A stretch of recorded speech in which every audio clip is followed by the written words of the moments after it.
So ngayon mga ka-Mindtech, ituturo ko sa inyo kung paano magpalit ng username sa ating Messenger. Kasi nga yung username guys is nakakatulong para mahanap kagad natin yung mga friends natin sa pamamagitan ng paglagay ng username. Make sure lang na panoorin nyo yung video nga matapos para malaman nyo kung paano magpalit ng username at kung ano yung gamit ng username sa ating Messenger. So una natin gagawin guys, kailangan muna natin i-update yung ating Messenger application in case man na may mga bagong update si Messenger. Para ma-update, pumunta lang kayo sa Play Store. Click nyo lang itong Play Store, then i-search nyo lang dito sa may search engine sa taas yung Messenger. So once na malagay na yung Messenger at may nakalagay dyan na update, click nyo lang yung update. Pagtapos na, i-open nyo lang, so click open, automatic mareredirect tayo sa ating Messenger account. Ngayon yung una natin gagawin para magpalit ang username sa ating Messenger is i-click lang natin itong tatlong underline dito sa may bandang taas sa kaliwa.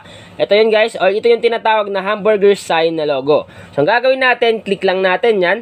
Once na maklik na natin yan, hanapin natin dito yung settings. So yung settings guys is dito makikita sa may bandang kanan, yung settings na logo dyan. So click lang natin yan. Sunod natin gagawin na hanapin natin dito yung username. So ito yun guys, username. Ang gagawin lang natin, click lang natin yan.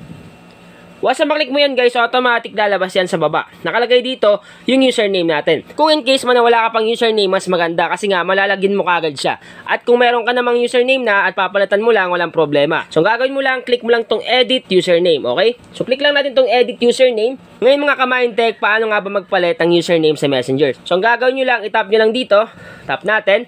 Then i-delete nyo lang yung old username nyo. Or kung wala pa kayong username, mas maganda kasi nga direkta na kayo maglalagay ng bagong username nyo. Take note guys ha, pag maglalagay kayo ng username, siguraduhin nyo na hindi kulay red yung nasa baba. Kasi once na red, ibig sabihin guys, taken na yung username na nilagay nyo. So mas maganda, maglagay kayo ng kakaibang username na walang kaparehas para hindi magkulay red sa baba. So for example guys, ilagay natin Mindtech. Kung makita nyo guys, naglo-loading siya. At once na mag-red, nakalagay dyan, the username is not available. So, kulay red siya. Ibig sabihin guys, hindi siya available kasi nga nagamit na. Ngayon, kailangan natin baguhin yung username na nilagay mo. Or kung ayaw mo baguhin, pwede mo naman dagdagan. So, kunyari, Mindtech Official. So, try natin. Mindtech Official. So, yan guys, nilagay ko na. Automatic, nakalagay dito, the username is not available. So, ganun pa rin. Kulay red pa rin. So, ngayon ang gagawin natin, kung halimbawa ganyan pa rin, magdugtong kayo dyan ng number para hindi na siya mag-red at para wala na tayong katulad. So, for example, guys, maglagay tayo dito ng 1, 2, 3, 4. So, sample natin. So, naglo-loading siya. So, yan guys, kung makita nyo, wala nang red button sa baba at wala nang lumabas na the username is already taken. So, ibig sabihin lang, approved na yan. So, once na yan na yung username nilagay nyo, ang gagawin nyo lang, click nyo lang tong save para ma-save siya. Click save. Once na ma-save mo yan guys, hintayin mo lang. So automatic kung makikita nyo dito sa my username is napalitan na yung username ko. Nakalagay na dito, m.me/mindtechofficial1234. So ngayon guys, magtatanong kayo, paano nga ba gamitan yung username or ano nga ba yung purpose ng username sa Messenger? So napakadali lang guys.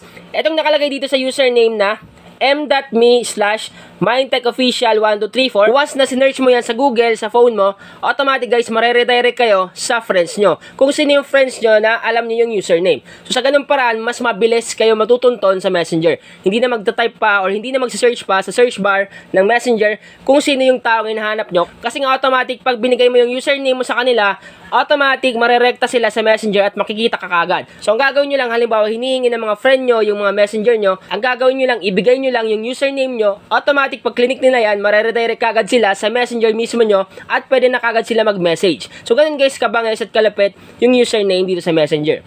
So sana guys, nakatulong tong vlog ko ngayon. Once again naman, Mindtech PH, thank you and God bless all.